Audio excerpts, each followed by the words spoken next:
Well, good morning, community. Good morning, my brothers and sisters. Welcome to Circle Genius Podcast, Survivor Experience. Today is special. I'm going to be doing a pre-recorded show with Steve Napolitan.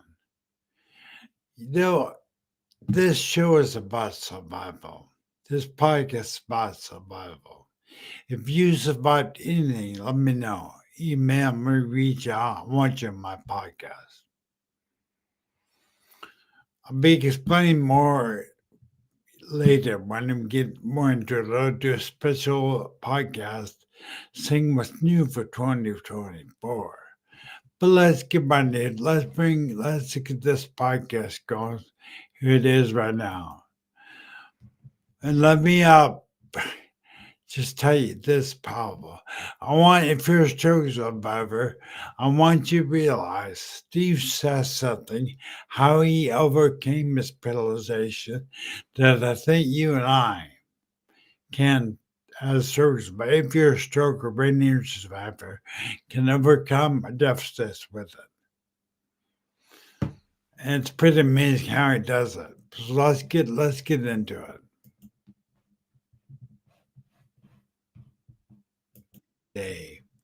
Have you ever heard of DPS disease? It will paralyze you, hospital bring you. And we're about to meet a man that had that disease. Not only did you survive that disease, but turned from survivor to thriver. And amazing what he's was. So Steve Napolitan is my guest. I'm going to bring him on here.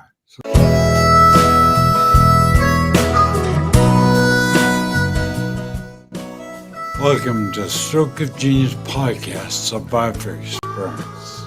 I'm your host, Aaron Allen. 13 years ago, I suffered a brain aneurysm and a stroke. My mission of this podcast is to provide you with the support, valuable insights, and inspiration and help you need to rebuild your life of stroke. So without further ado, here's your host, Aaron Avalon. Well, welcome everybody. Welcome, Steve. Thank you for having me, Aaron. Appreciate it. It's really great to have you, bro. I mean, you brought my attention to a disease I didn't know anything about, dementia. So, would you please introduce yourself? Also, introduce the disease you had. You're still battling, so good. Yeah, I'm Steve Napolitan, and it was 2 years ago now, a little over 2 years. Guillain Barré Syndrome came into my life, and what happens is it basically is an immune response that attacks the myelin, which is the communication over the nerves. So it's almost like insulation over a wire. So if you think of your nerves are a wire. The myelin is the insulation over it, but it also is the telephone wire that connects your brain to all the parts of your body. So what happened is it usually starts on the extremities. So for me, it went from the face, my hands, and my feet, and then it goes inwards. So within 7 days, I went from my hands and feet up my arms, up my legs, all the way to starting to affect the essential organs. And it can completely paralyze the lung muscles, and then you can't breathe unless you're on the machines. Now, I was able to turn right before that happened. It was affecting my lungs. I only noticed that after I started to recover, that I started to notice it was easier to breathe. And then where it took me now is, over 2 years.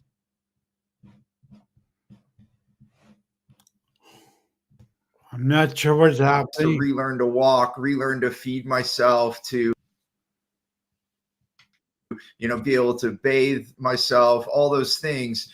And where I am today, I've done a huge amount of recovery, and I've done well compared to other people I've met with the same syndrome. And I'm mostly working on my face. So I actually couldn't blink either. So, and they were worried you could go blind because if you don't blink, there's no moisture. So I had to put eye drops in like even more than every 5 minutes at the beginning. And so I'm still recovering on my face right now, but I'm doing a lot better. And I'm really happy to have, recovered in the way that I have. So hopefully that shares a little bit of it, and I can share more of like what I did in my mindset to recover quicker, but I'll let you guide me on what's best for your show, Aaron. Yeah, we'll I'm get that thankful to be, and I'm grateful to be here. Yeah. That is what makes you so different, bro. That's what makes me different, because they're survivors where they kind of curl up and give into the disease, whether it be brain aneurysm, stroke, or DPSIU, or they rise up and say, "Oh, I'm rolling over for this. I'm going to become a survivor." And bro, you also have a professional side where we're going to get to on a Friday podcast. But your purpose side, you're a public speaker. Yes. Are you an author? Yeah. Are you an author? Yes. Two-time. Yeah. Two-time author. You're a hero leader. Yeah, I have been. Right now I haven't been in 2 years because of my recovery, but yes, since 2015, 2016, I've been with Jeffrey Hazlett and the Hero Club and C-Suite. Yes. All right. Well, we're here to raise awareness about this disease. Honestly, Steve, I've never heard of it. Yeah, it is very rare. And they're still figuring it out. Like, so, a lot of the studies that we've read about, it can come from a virus, it can come from vaccination. There are people I've met now that I actually have been friends with, and I didn't even know. One of my friends from Australia, his father got it twice, both times after taking the flu vaccine. And it was a 20-year gap. So he got the flu vaccine. Within a week, he had Guillain Barré and he was paralyzed. And then he never took a flu vaccine again for 20 years. He didn't know that that's what caused it. And then he did the vaccine again and got Guillain Barré. So it's for some individuals, that's the thing that makes it rare. It's like someone could have the same vaccine and not have this reaction, and someone could. And then they were also tying it to glyphosate, which is the main chemical in Roundup. The University of Massachusetts did a study, and they actually did blood work on Guillain Barré, Bell's palsy, and a number of other nerve disorders, and they found that they had high levels of glyphosate in the blood. So there's a number of things, and once they couldn't really tell me exactly how I got it, then I turned my attention to healing. I just said, okay, well, we don't know exactly how this happened, but I am going to heal. And so I focused on, and that was that positive affirmation. I'm not saying that there was a moment of darkness where you're like, whoa, is this my end? Am I ending? And then I do remember Aaron saying, no, I have 3 younger children.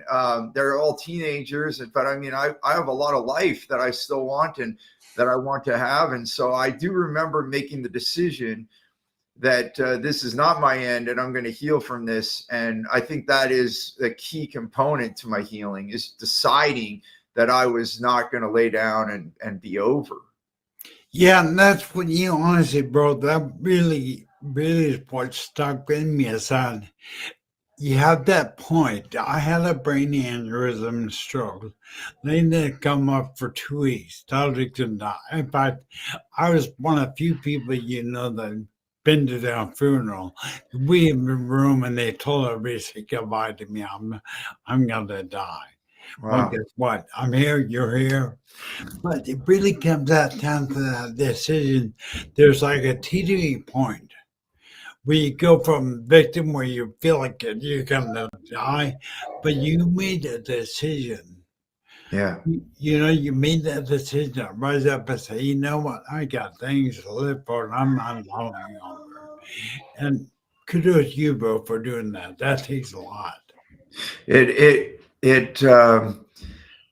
were tears shed, but I know that I focused on the healing. And even Aaron, when they wanted to give me a bunch of pain medicine, I chose not to take it because there's something interesting about being paralyzed.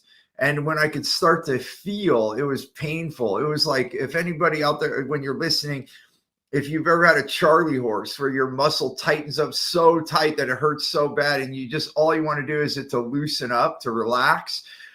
When my legs started coming back online, that's what it was. All of them, the quadricep, the hamstring, the calf, all in a full tense. So like a Charlie horse, and you're in so much pain, but then in the same moment, I'm in so much gratitude because I could feel my leg. I was like, I could feel my leg, and I'm crying. You're just crying and holding your leg, and they wanted to put me full of drugs, and I said, I don't want it. I want to feel this. I want to feel my leg. Oh God, that's awesome. That is so awesome. That got me emotional, no doubt. But I don't make me really clear. I don't know if I made really clear the effects of this disease. It paralyzes you. Yes. So you were in the hospital or home paralyzed? Started at home, and then once at the beginning, because I didn't know what was happening, and my wife was doing research, and I thought, what is happening? What can we do? We were trying everything we could from home. And I even got an office chair because I didn't have a wheelchair.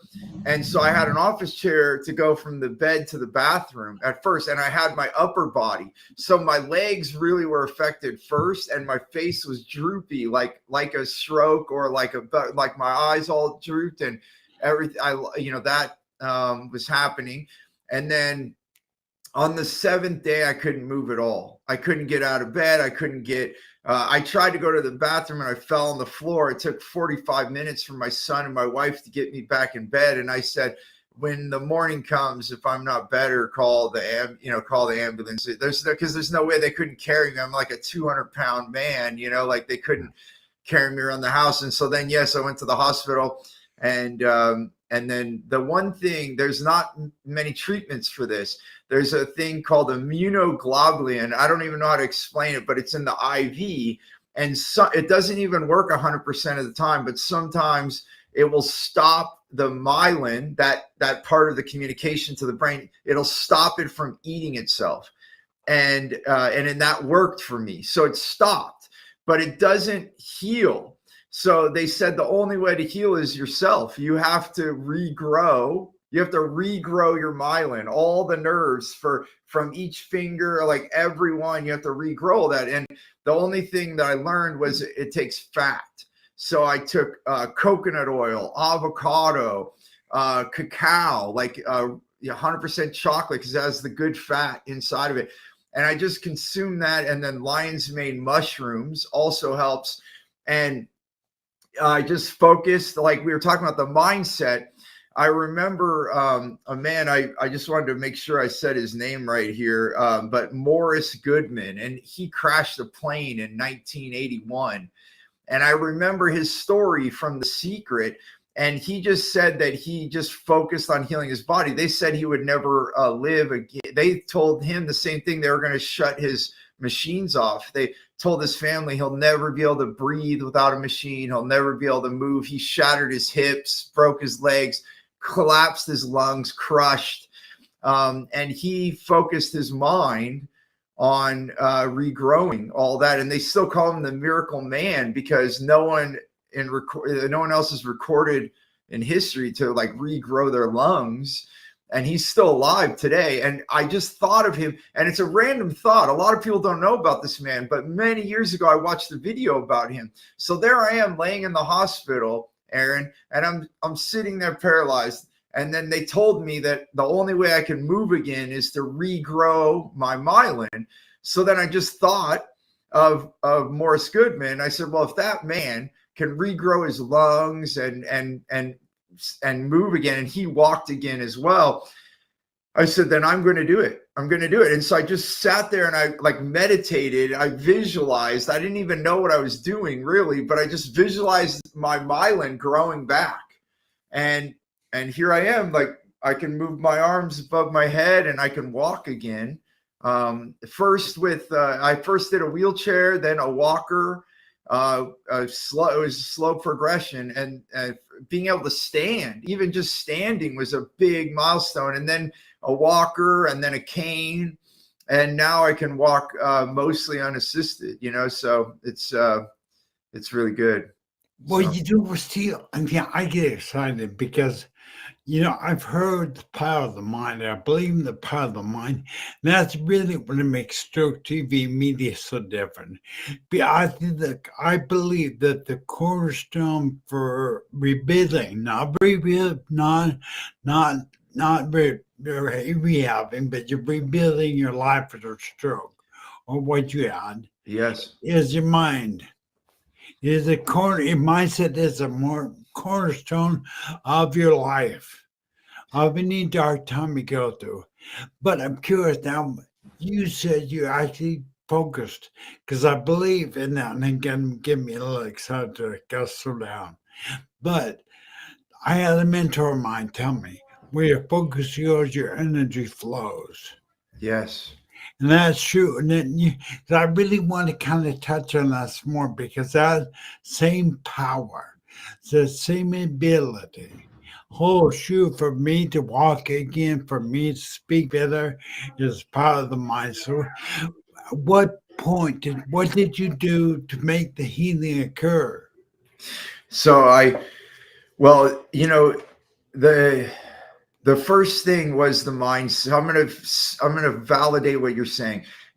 I believe that for our health, the first thing is mindset, the second is nutrition, and the third is movement, right? Like we need to move about, right? So if mindset is the number one, that's where I had to be. So I always say that I had dark days, but I didn't have any dark weeks. So the first thing I had to do is, if where my focus goes, energy flows, then let's break that down. If I sit there and say, I'm paralyzed, I'm saying that over and over, now I'm putting energy in the wrong place. I'm putting energy in that. So anytime that I had a bad thought, like of sadness and feeling bad about myself, then I said, that's not what I want. So I had to practice this, and I couldn't do anything. Remember, my eyes were taped shut. I guess I didn't say that yet. Because I wasn't blinking, they had to tape my eyes so that I wouldn't tear my cornea.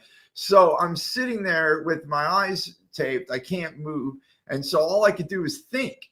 And so as soon as I thought a bad thought, like something that was not going to be good for me, then I told myself, that does not serve me. What would I like? And that was the key thing. Like, because I heard a meditation teacher a long time ago say, if you don't like your thoughts, then change them. And I laughed at that. I said, well, if it was that easy, everyone would do it. But the thing that changed it for me was another mentor of mine. His name's Carl Buchheit. He said, well, the change comes from asking yourself a question. What would you like? So you can say, if I say I'm paralyzed or I'm stuck in a hospital bed, that doesn't serve me. Oh, there I am, but what do I want? And so then I would say, what would I like? And sometimes I had to do this all the time, because you say, I would like to walk, and then you look and you're not walking, right? So then you have to keep doing it over and over and over. And you have to, close your eyes and picture yourself walking, because the mind, what I found, doesn't know the difference. It doesn't know the difference between you imagining walking and you actually walking. So the more that we imagine, and going back to what you said, where our focus goes, energy flows. Then if I put my focus on walking, if I put my focus on putting a spoon to my mouth so I can eat again, if I put my focus on blinking my eyes, then I believe over time, and I proved it to myself. So not only do I believe it, I actually did it. Then I was able to sit up on my bed. I was able to sit on the edge of the bed. I was able to stand up, and I did it So the next part to this, one is believing it and seeing it in my mind. And the second thing is taking baby steps. I had to do one thing at a time. First thing I had to do was be able to like move my hand. And then I felt like a baby, Aaron, because you know how like babies like grab their hand or they grab their feet when they're little. that's what I let myself do. My physical therapist said, that's your foot. Because I had to reconnect it to my brain. I had to say, that's my foot. I had to like hold my foot and then let my brain know that that's my foot. And then I realized that's what babies are doing. They're figuring it all out. And I didn't realize that until this happened to me. I had to be a baby again. I had to re-feel so once I got feeling in one of my hands, one of my arms I was able to move. The other one wouldn't move. And so the physical therapist said, well, move it forward. So I moved it. And then again, the same with mine. I said, this is my right arm. This is my right arm. And I just kept repeating that to tell my brain, this is my arm. And this is moving my arm. And I had to like retrain my brain that these were my parts. And this is how to move those parts. So if that makes sense, to me, it makes sense because I did it, but maybe you can, tell me if that makes sense. Well, it makes more than it gets me excited and full of possibilities because honestly, Steve, I really didn't understand. Now I hear you say how you visualized yourself walking or moving your hand or whatever, but it was because I studied neuroplasticity and spoke to many brilliant people about neuroplasticity, which is the brain play being plastic, able to reheal itself. Yes. And then to see how you took your thoughts, focus your mind on moving, and then visualize it.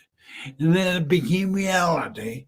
And that's it. I get excited because I can watch how fast I talk because it's so exciting. I tell you, stroke survivor out there, which most of us are half paralyzed. Right. This same principle applies to us. Yes. And Steve, I can't thank you enough for bringing that up. I want you to take me back, if you would, because there was a time I see you. You should have been there knowing exactly what to do, but you began to meditate. You began to visualize. Yes. At that point, suddenly your finger twitched, or something. You went, "Oh my God, that had to be so emotional to see that." It's so much. It's like the first time you do something where it's so much joy, like joy in your heart, and then you're also noticing it. And so, yes, you get emotional, but it is those small successes that drives the big success. Because once I knew that I could twitch my finger, then I knew that I could move the other fingers, right? One at a time. And so then you start getting stronger and stronger. It makes the belief stronger and stronger. You just need one win, just one win. If I could just move one part of my body, then I knew it was true that I could do the same thing with all the rest of the parts of my body. Yeah, I'm curious. See, I don't mean I'm curious as to how you started when you first started visualizing this. I'm doing this for my community because we're half paralyzed. I understand how it feels, but did you start in your mind moving one finger or the entire hand? How did it get specific? No, it started with the smallest part. So even when I was lying in bed, then I would try to focus on each part one at a time. So each finger and do it. So then I would kind of just go, okay, there's my thumb. And for me, so if you have more use of one hand, right, then use that hand and touch the other hand. So then say, this is my thumb, this is my right thumb, like be specific, and then even move it with your other hand. Now I'm moving my right. So because you're saying it out loud and you're telling the brain, this is what I want. I want to be able to move this hand. And then I did one at a time. So thumb, and even with the same thing with the toes, just curling. I'd lay in bed and just try to curl one toe.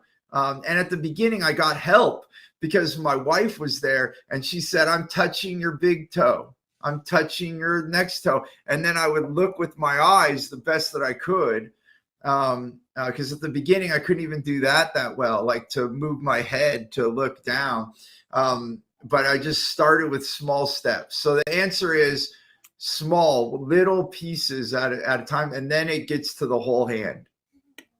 That is so powerful. That's so powerful. Give me, I feel like crying again. I'm emotional, but because I've been told I would never walk again, that I've been told I never talk. Hey, I'm hosting 2 podcasts a week. I mean, you were told, I'm sure there was times I knew that dark feeling. For those in that dark place, there Yeah. is a way out. Don't buy into the thought. Don't. There's 2 things that this ties into prior podcasts that I've done and talks about those 2 questions you ask yourself before a thought begins to believe. Does it serve me? Does it love me? Hmm. Does it make you feel like you're loving yourself? Does it serve you? Does it make you think you could do it? Well, I'm here to tell you, Steve is here to tell you. You can work your way out of that darkness, but it doesn't stop by actually going physical therapy or anything. It starts in your mind. Yes. The power of mind. Your mind is the most powerful organ of your body. But Steve, I've heard people talking about how the mind can heal the body. And I can't wait. I mean, after this podcast, I'm gonna go sit somewhere for an hour and think about moving something because I think it's amazing what can happen. Yeah, and especially what's really good for you, Aaron, is that you can move parts. So once I was able to move one hand, then I was able to touch the other parts, and then that accelerates it. So even you have to be willing to be silly or be like a kid. So literally, like I still can't smile the way so I actually do it for me. I'm like, okay. So I use my fingers and I smile. And so I actually practice. So I do, that's my physical therapy is practicing smiling. And even at the beginning, I had to close my eyes with my fingers. I used to have to close my eyes with my fingers, and I kept doing it over and over. And I said, I'm closing my eyes. I'm closing my eyes. And then now I can close without my hand.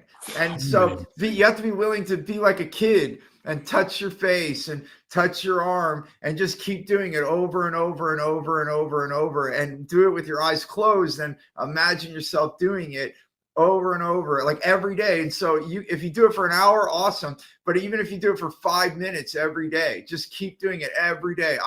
I believe you will be able to continue your recovery. And I still am too. 2 years later, I keep getting better and better. I keep using less eye drops. That's my indicator that I'm getting better because I'm blinking more. If I blink more, I don't need the eye drops. So I'm still getting better right now.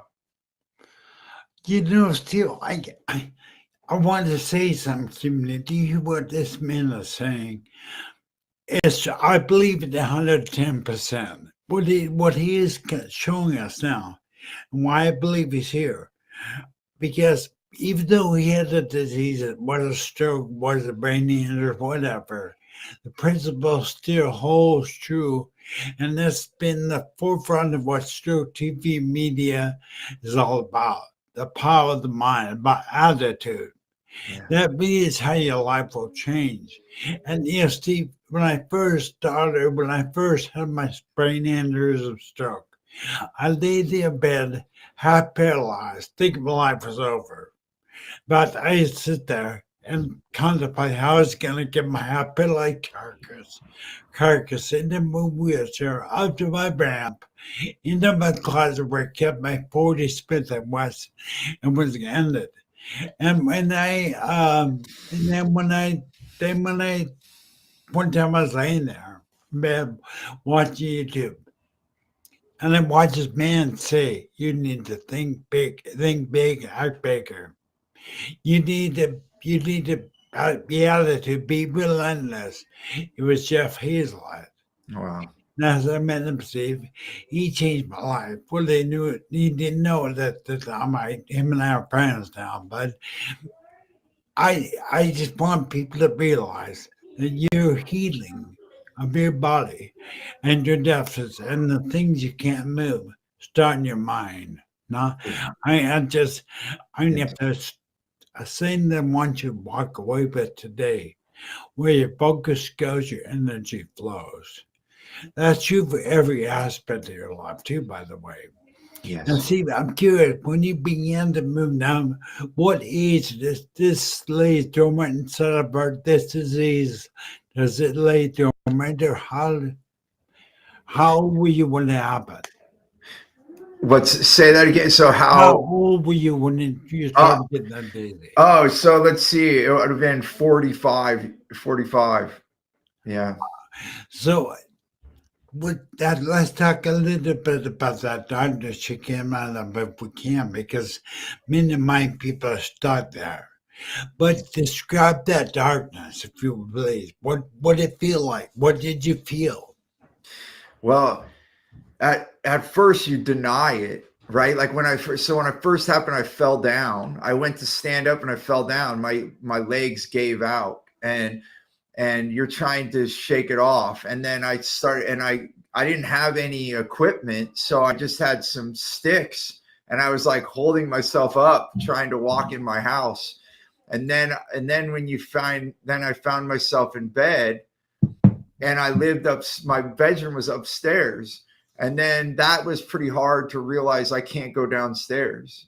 And my upstairs there was nothing, just a room and a bathroom, so I couldn't go to the couldn't go to the kitchen anymore. All those things, so that was pretty dark, right? And you're thinking I'm failing, and it was from friends. You bring up Jeffrey Hazlett, and many of my friends that you know, that I was with very, and the day that it happened, I was with all my mentorships. Like you told everyone, I speak and teach. So they saw my face drooping on a Zoom video call. And so right away, everyone was sending their love. And I think that also helped. So one of my teachers called because my wife told them, and they gave me the confidence. They said, Steve, you got this.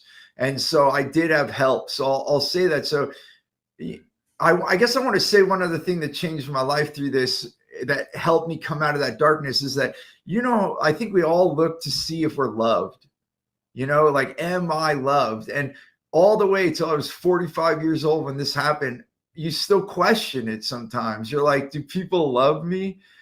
And I'll tell you, the outpour of people that loved me, and I hope anyone going through something like this, they have people in their life, because it was the people in my life, it was the relationships, it was the people that cared enough to say hello or send thoughtful messages, that changed things for me and knew that I had something and someone to live for. And I think being a dad also helped, because it forced me not to stay in the darkness. I think if I was single by myself, I don't know if I would be here, Aaron. I don't know, because then you're in that darkness and there's nothing to live for. But for me, I had my kids to live for, my wife to live for.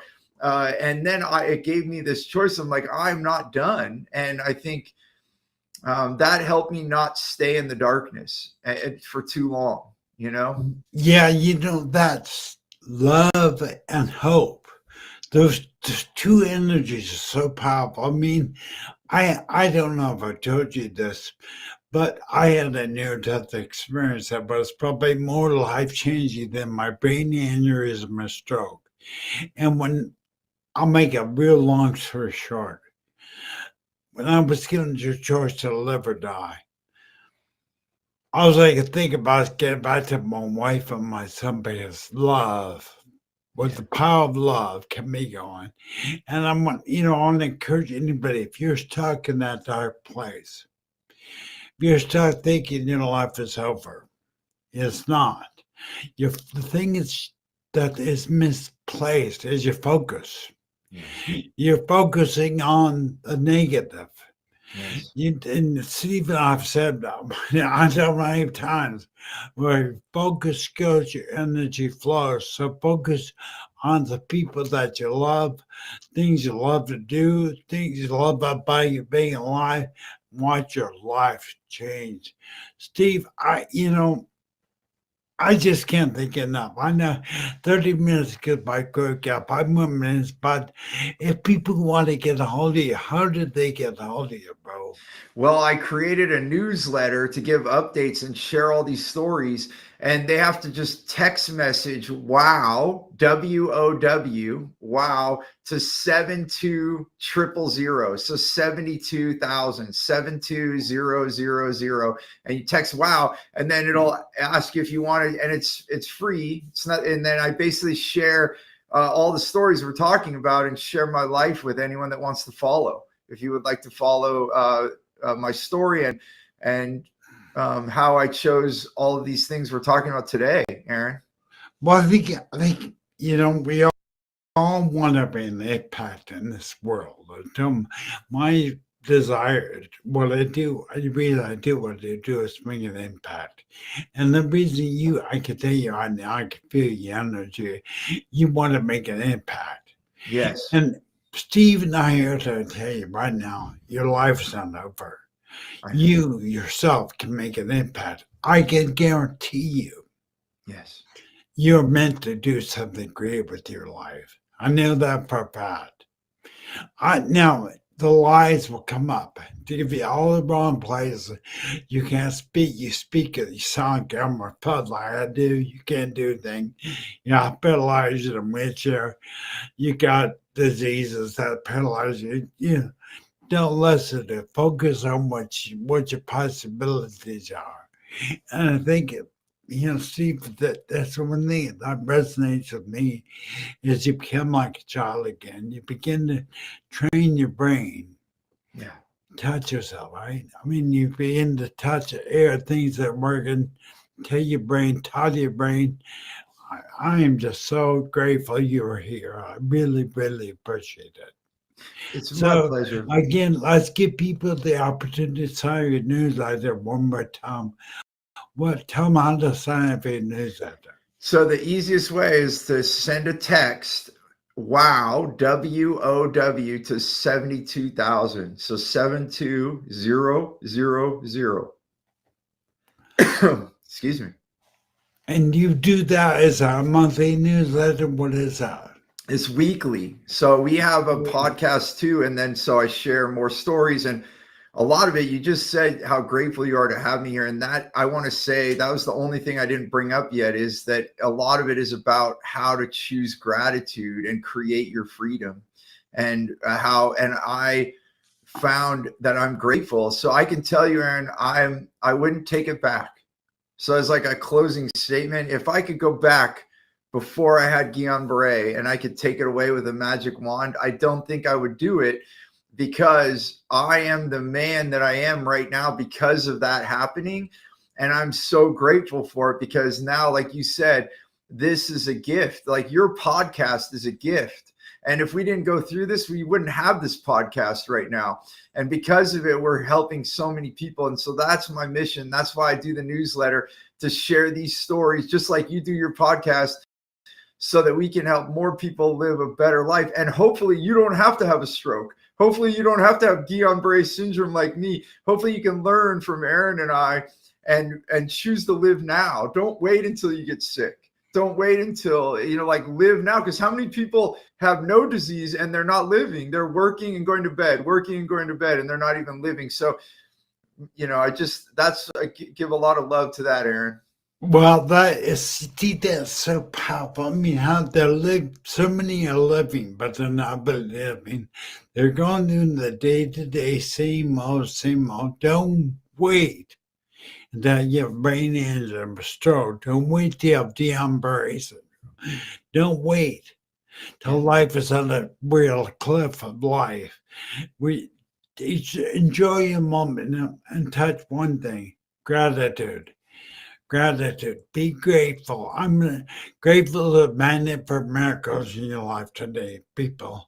It is. If you want to coach your mind, it's funny Stevie mentioned that, because I've been doing a series now. Tomorrow, Wednesday. Wednesday is the second part 2 of a series I'm going to do. How do you protect your mind from being negative?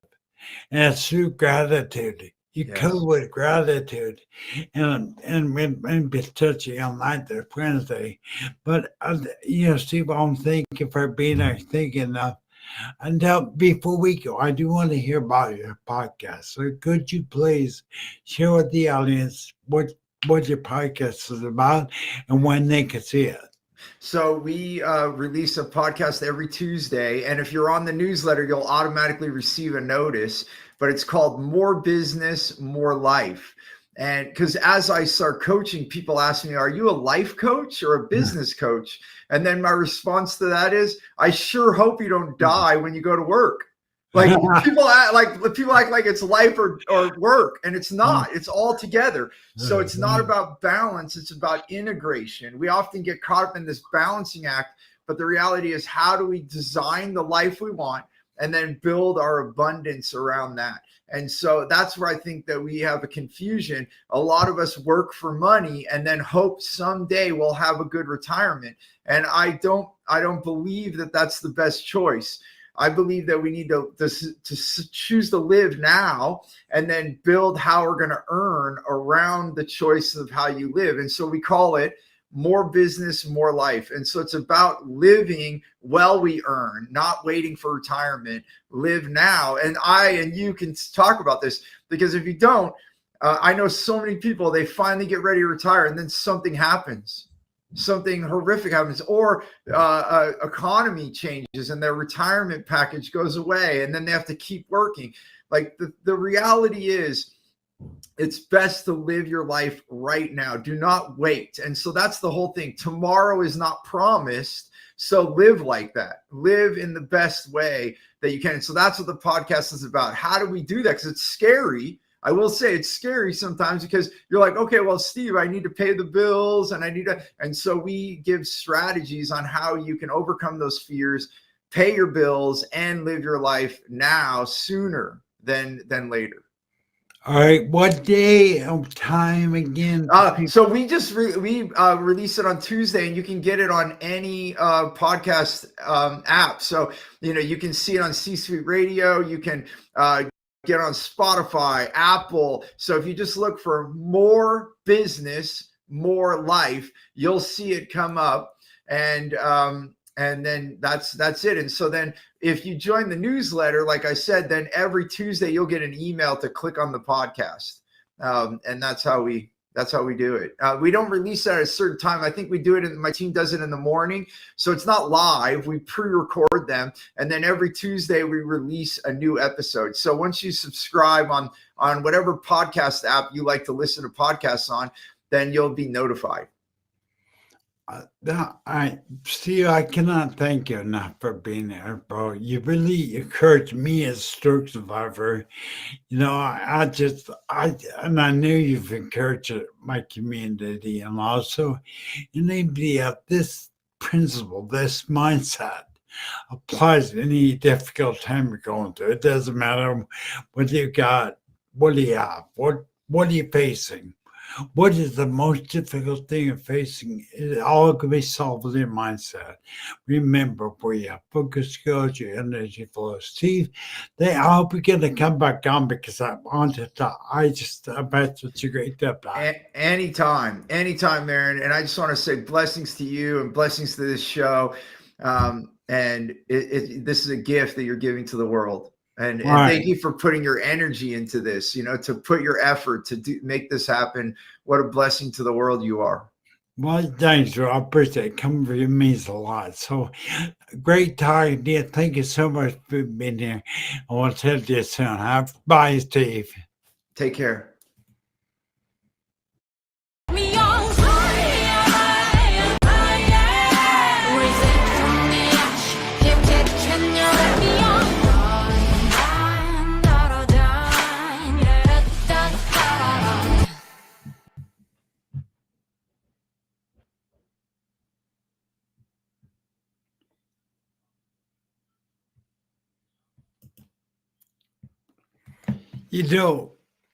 Wow, what can I say? I just watched the whole thing again. It was amazing. Steve is amazing, man.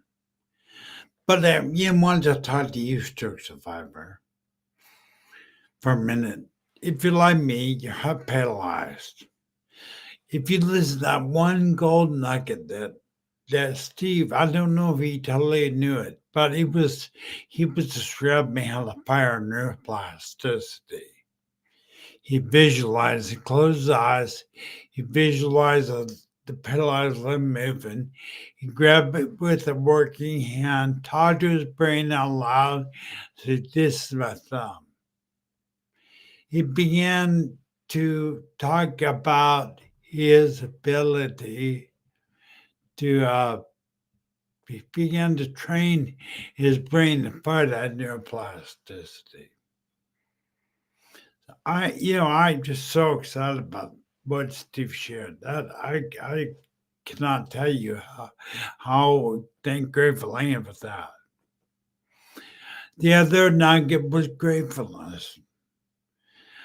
If you're out there and you're going through hard times, no matter what it is, no matter what difficult time you are, if you coach your mind with gratefulness, you will fend off or ward off those negative thoughts. You will coach your mind with gratefulness. If you do that, you will ward off the negative mind. Remember, where your focus goes, your energy flows. So I know we've been a little long. Thank you for bringing up. Appreciate being here. That's gonna be it. But I appreciate you being out there and